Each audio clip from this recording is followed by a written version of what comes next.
मत्ती की किताब उसका 19 अध्याय उसके पहले पद से। जब यीशु ये बातें कह चुका तो गलील से चला गया और यरदन के पार यहूदिया के प्रदेश में आया। तब बड़ी भीड़ उसके पीछे हो ली और उसने वहाँ उन्हें चंगा किया। तब फरीसी उसकी परीक्षा करने के लिए पास आकर कहने लगे, क्या हर एक कारण से अपनी पत्नी को त्यागना उचित है? उसने उत्तर दिया, क्या तुमने नहीं पढ़ा कि जिसने उन्हें बनाया उसने आरंभ से नर और नारी बनाकर कहा। इस प्रकार मनुष्य अपने माता पिता से अलग होकर अपनी पत्नी के साथ रहेगा और वे दोनों एक तन होंगे।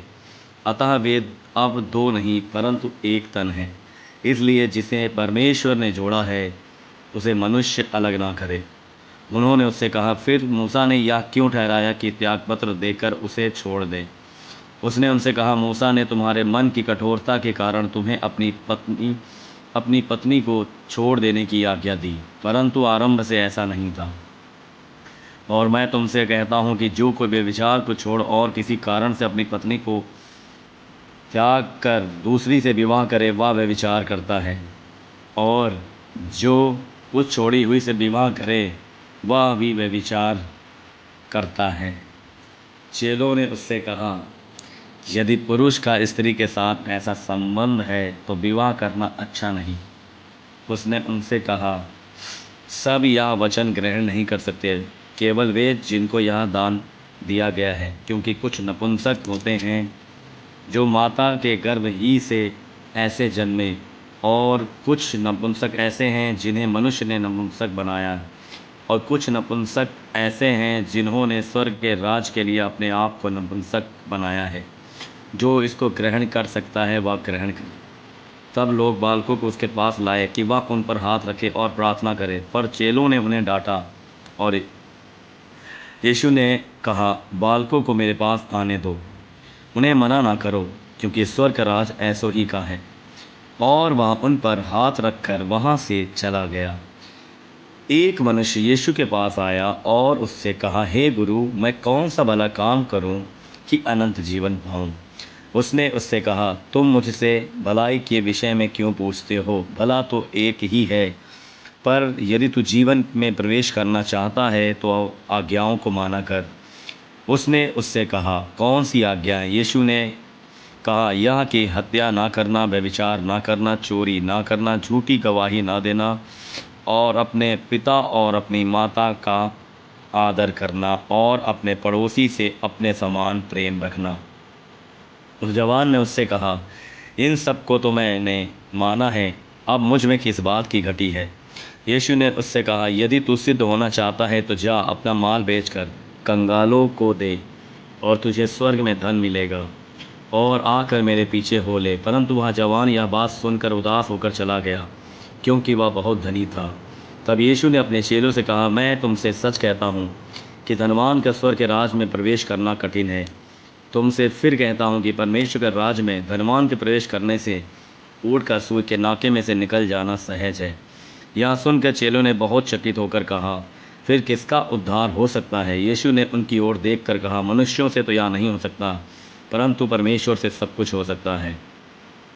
इस पर पतरस ने उससे कहा, देख, हम तो सब कुछ छोड़कर तेरे पीछे हो लिए हैं, तो हमें क्या मिलेगा? यीशु ने उनसे कहा, मैं तुमसे सच कहता हूँ कि नई सृष्टि में जब मनुष्य का पुत्र अपनी महिमा के सिंहासन पर बैठेगा, तो तुम भी जो मेरे पीछे हो लिए हो 12 सिंहासनों पर बैठकर इज़राइल के 12 गोत्रों का न्याय करोगे। और जिस किसी ने घर या भाई या बहनों या माता या पिता या बाल बच्चों और खेतों को मेरे नाम के लिए छोड़ दिया है, उसको 100 गुना मिलेगा और वह अनंत जीवन का अधिकारी होगा। परंतु बहुत से जो पहले हैं वे पिछले होंगे, और जो पिछले हैं वे पहले होंगे। 20 अध्याय उसका पहला पद से। स्वर्ग का राज किसी गृह स्वामी के समान है, जो सवेरे निकला कि अपनी दाख की बारी में मजदूरों को लगाए। उसने मजदूरों से 1 दिनार रोज पर ठहराया और उन्हें अपनी दाख की बारी में भेजा। फिर एक पहर दिन चढ़े उसने निकलकर अन्य लोगों को बाजार में बेकार खड़े देखा और उनसे कहा, तुम भी दाख की बारी में जाओ, और जो कुछ ठीक है तुम्हें दूंगा। अतः वे भी गए। फिर उसने दूसरे और तीसरे पहर के निकल कर वैसा ही किया। 1 घंटा दिन रहे उसने फिर निकलकर दूसरों को खड़े पाया और उनसे कहा, तुम क्यों यहाँ दिन भर बेकार खड़े रहे? उन्होंने उससे कहा, इसलिए कि किसी ने हमें मजदूरी पर नहीं लगाया। उसने उनसे कहा, तुम भी दाख की बारी में जाओ। सांझ को दाख की बारी के स्वामी ने अपने भंडारी से कहा, मजदूरों को बुलाकर पिछलों से लेकर पहलों तक उन्हें मजदूरी दे दे। जब वे आए तो जो घंटा भर दिन रहे लगाए गए थे तो उन्हें 1 दिनार मिला। जो पहले आए उन्होंने यह समझा कि हमें अधिक मिलेगा, परंतु उन्हें भी 1 दिनार ही मिला। जब मिला तो वे गृह स्वामी पर कुड़कुड़ा के कहने लगे, इन पिछलों ने 1 ही घंटा काम किया, तूने उन्हें हमारे बराबर कर दिया। जिन्होंने दिन भर का भार उठाया और धूप सही, उसने और उनमें से एक को उत्तर दिया, हे मित्र, मैं तुझसे कुछ अन्याय नहीं करता। क्या तूने ही मुझसे 1 दिनार ना ठहराया था? जो तेरा है उठा ले और चला जा। मेरी इच्छा यह है कि मैं जितना तुझे दूं उतना ही इस पिछले को भी दूं।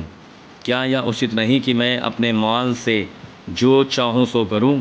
क्या मेरे भले होने के कारण तू बुरी दृष्टि से देखता है? इस रीति से जो पिछले हैं वे पहले होंगे और जो पहले हैं वे पिछले होंगे। यीशु यरूशलेम को जाते हुए 12 चेलों को एकांत में ले गया और मार्ग में उनसे कहने लगा, देखो, हम यरूशलेम को जाते हैं और मनुष्य का पुत्र प्रधानों, याजकों और शास्त्रियों के हाथ पकड़वाया जाएगा और वे उसको घात के योग्य ठहराएंगे। उसको अन्य जातियों के हाथ में सौंपेंगे कि वे उससे ठट्ठों में उड़ाएं और कोड़े मारें और क्रूस पर चढ़ाएं, और वह तीसरे दिन जिलाया जाएगा। तब जब्दी के पुत्रों की माता ने अपने पुत्रों के साथ यीशु के पास आकर प्रणाम किया और उससे कुछ मांगने लगी। उसने उससे कहा, तू क्या चाहती है? वह उससे बोली, यह वचन दे कि मेरे ये 2 पुत्र तेरे राज्य में, एक दाहिने और एक तेरे बाएं बैठे। यीशु ने उत्तर दिया, तुम नहीं जानते कि क्या मांगते हो। जो कटोरा मैं पीने पर हूँ, क्या तुम भी पी सकते हो? उन्होंने उससे कहा, पी सकते हैं। उसने उनसे कहा, तुम मेरा कटोरा तो पियोगे, पर अपने दाहिने और बाएं किसी को बैठाना मेरा काम नहीं, पर जिनके लिए मेरे पिता की ओर से तैयार किया गया है उन्हीं के लिए है। यह सुनकर 10 चेले उन दोनों भाइयों पर क्रुद्ध हुए।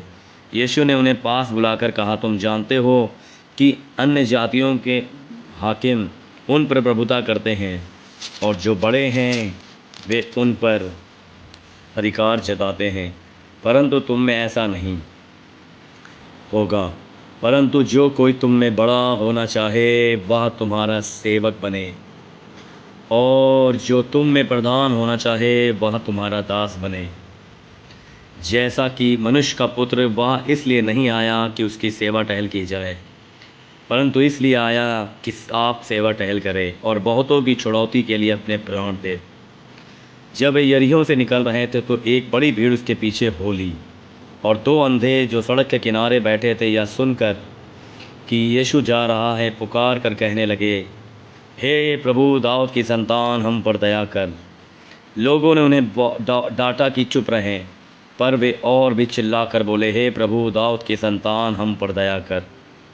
तब यीशु ने खड़े होकर उन्हें बुलाया और कहा, तुम क्या चाहते हो कि मैं तुम्हारे लिए करूं? उन्होंने उससे कहा, हे प्रभु, यह कि हमारी आंखें खुल जाएं। यीशु ने तरस खाकर उनकी आंखें छुई और वे तुरंत देखने लगे और उसके पीछे हो लिए। आमीन।